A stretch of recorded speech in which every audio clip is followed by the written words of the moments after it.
Pa-7 po sa akin dito mamaya.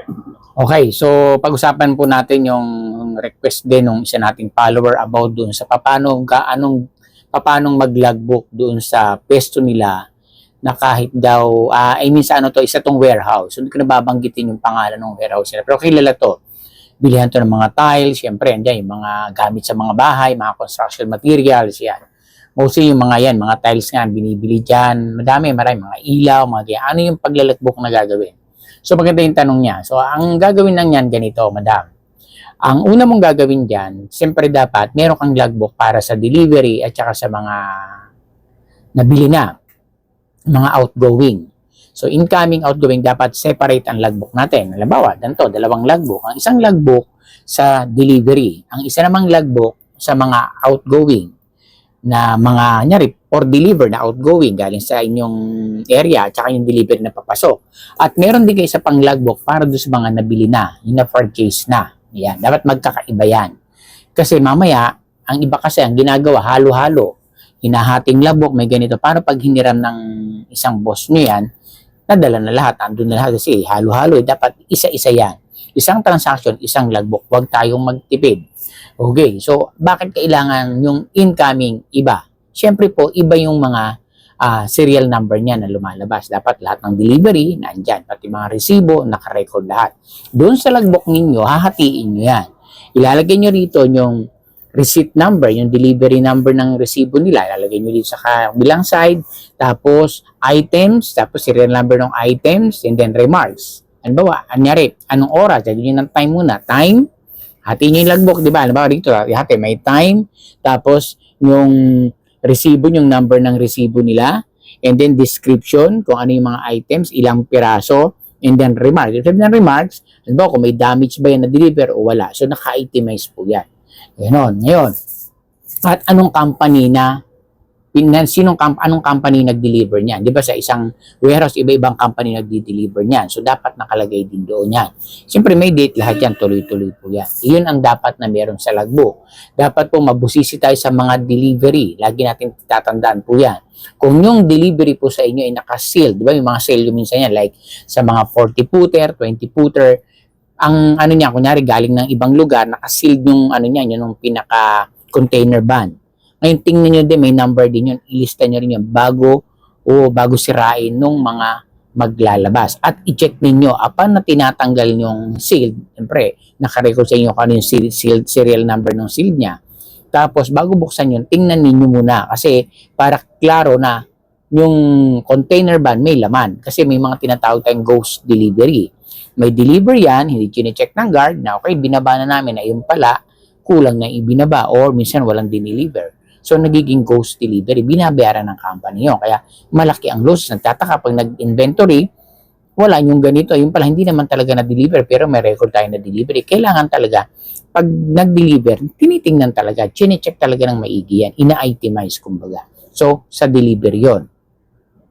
Next, dun naman sa deliver na outgoing. So, galing ng company nyo, i-deliver naman ng company nyo sa ibang lugar. Di ba? Yung mga gano'n. Halimbawa, kay client, i-deliver sa kito or sa mga branch ninyo.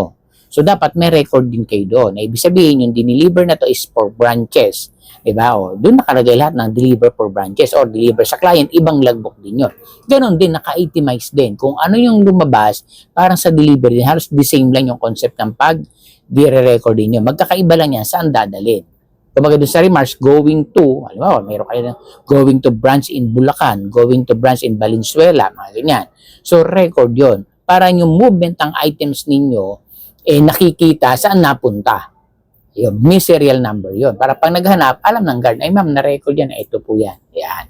So next, yun doon naman sa mga nabili, i-record yun, di ba? Ilalabas din yun pag may nabili ng client, naka-record yun, di ba? Nire-record natin yun. Iba yung logbook din yun. So dapat ganun po, magkakahiwalay, iba-iba yung transaction para hindi halo-halo, hindi magulo. Okay, iyon po yung mga simple pero sure tayo. At pati yung mga sa mga employee natin, iba din, di ba? Minsan may binili si staff natin, naka-record din yun. Sa ibang logbook din yun. Kumbaga, staff monitoring, purchased by the staff monitoring logbook. O items yun, ano yung binili niya? Ito, yun. Diba? So, kunyari naman, meron naman ding mga shoplifters. Hindi maiwasan yan eh. May record din tayo sa logbook. Ano yung sinaplit nila? Naka-record din yun. At sino yung tao, andun lahat. Para pagka nag-inventory, makikita. Eh, ba't nawawala yung ganito? Ay, sa ano natin, meron tayong record niya. Kasi kung minsan, pag hindi na record yan, si guard ang magbabayad niyan. Di ba may mga ganyang store na ichinatel sa security pagka mag-inventory may kulang? Marami akong nakakausap na ganyan ng mga security guard na sa kanila chinacharge. So imagine mo yan, kapag sa ibang mga ano naman, kapag sumobra daw yung kanilang parang niluto, i-charge sa kanila. Dapat ang isasain nyo lang, parang 2 kaban lang, ganito. Pag sumobra doon, parang i-charge sila, parang ganyan yata. Sabi ko, grabe naman, kaya natitira doon. Minsan, kada sweldo, nakakatatat na sana, 1.5, 2.5, imagine nyo yan. Di ba yung parang, ilalo sa security. Sabi ko nga, tayong mga security guard, di naman lahat, kumbaga, tayo lahat namang gagawa, dapat tayong binabayan, hindi tayo nagbabayad. So, tingnan nyo, yung mga ganong sitwasyon, kasi baka may lapses na ng security, kaya ganyan. Wala tayong magagawa, kayo talaga magbabayad yan. So, dapat dokumentado tayo. Baka hindi kayo i-charge. Kasi kung minsan, hindi lang nakita nyo sistema, kaya i-charge kayo. Di ba? Unless kung talagang kapal pa kayo, i-charge talaga kayo. Pero hindi nyo kasi nagawa ng tamang sistema yan, na nakawan, na hindi na-record, na supposed to be, nanakaw yan eh. Hindi na-record, o di pag nag-inventory, wala na, hindi na malaman. I-charge sa kayo dyan. So, dapat ganon. Maging mabusis tayo. Tama yung tanong ni Ma'am, paano? Yun lang gagawin natin. Simplihan nyo lang, hindi na kailangan pang ang dami yung isusulat na check out, going to. Hindi. Mag-ano kayo ng ano dyan, ng mga line or ng ano dyan, ito, gawin nyo ng mga ganito, parang may mga guhit, gawin nyo na ganito, o ng column, anong date, ano yung serial number ng ganito, ganyan, yung mga items, naka-itemize po yan lahat, saan dadalhin, at sino yung nagdala. Siyempre, yung nag-deliver, dapat, ilalagay nyo rin. At kung sino yung nakabili, siyempre, pwede naman kunin yung pangalan, just in case, kung pwede, i-record nyo na yun ang bumili. Dapat naka-itemize yung mga serial number po niyan. Kasi na-handle din namin yan ang warehouse. Nag-handle din po ako ng ganyan po kami, mabusisi. Kasi ang dami talagang nawawala. So, siyempre, i-charge kami. Kailangan ang officer doon, marunong kayo na makipag-usap doon sa client na ano yung magiging sistema ni just in case na ganito. So, dapat tinitingnan ninyo na pwedeng mawalan sa ganito. Kasi kami doon, binibilihan kami ng mga cheese freezer na malalaki. Alam mo yung cheese freezer, di ba? Kahit isang buong aircon, kasi iswak doon. May mga items yung kaming maliliit. Siyempre, pag binili yan, isinisil na yan. Ano, alam mo yung nasa loob. Or i-deliver yan, di mo alam, ano ba yung nasa loob niyan? Okay, cheese freezer yan. Okay, sige, physical, alam mo cheese freezer, nabubuksan yun, ang laki-laki ng compartment sa loob nun. Pwedeng lagyan ng plancha yan, pwedeng lagyan ng vacuum yan, aircon na mali, pwedeng ilagay doon. So, doon pwedeng mawalan.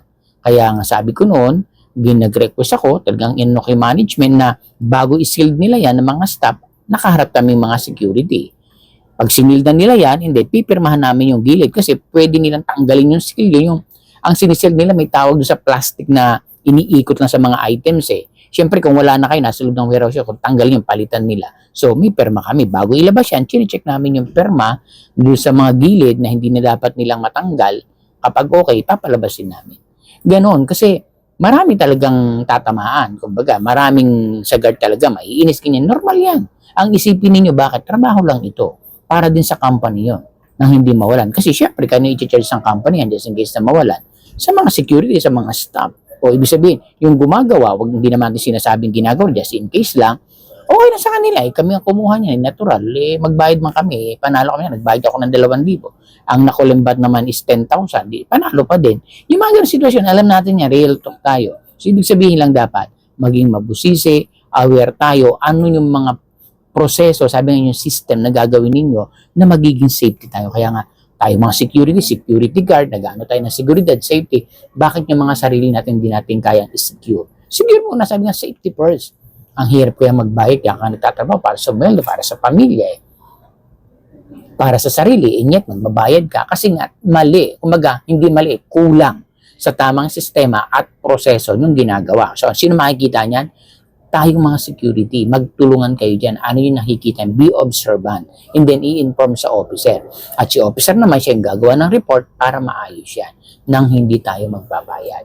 Diba? So, yun lang po. Sana nakatulong to doon kay Madam na nagtatanong. So, gano'n, magtanong po kayo. Ano yung mga pwede nyo gawin? May maitutulong ako sa inyo para at least sa area ninyo maging safe yung in natin dito. Hindi tayo magbayad at mapanitili natin na maging successful lalo yung company kung saan tayo na-assign. Kasi ito yung trabaho natin, mapangalagaan ang kumpanya na ating pinaglilingkuran nang umasenso sila. Siyempre, kasama tayo doon dahil nagtatrabaho tayo sa kumpanya. Magkaroon tayo ng malasakit sa company. Hindi mawawala ang mga kawatan dyan. Ang kailangan lang natin is makontrol. Huwag silang mabigyan ng time and opportunity. Yun ang pag-uusapan natin sa susunod dahil ang isang nakawan or any circumstances na mga ganyan, eventuality sa area ninyo, kapag wala yung dalawa na to, hindi mag-i-exist. Ito yung time and opportunity. Kasi pag merong time, walang opportunity, hindi mangyayari ang gusto nilang gawin. Kapag meron naman siyang time at walang opportunity, hindi rin. Pero pag meron siyang time and may opportunity, sigurado, magagawa niya yung gusto niya. So ito ang dapat nating mapag-aralan. Maraming salamat and I hope nakatulong to doon kay Madam sa nagtanong.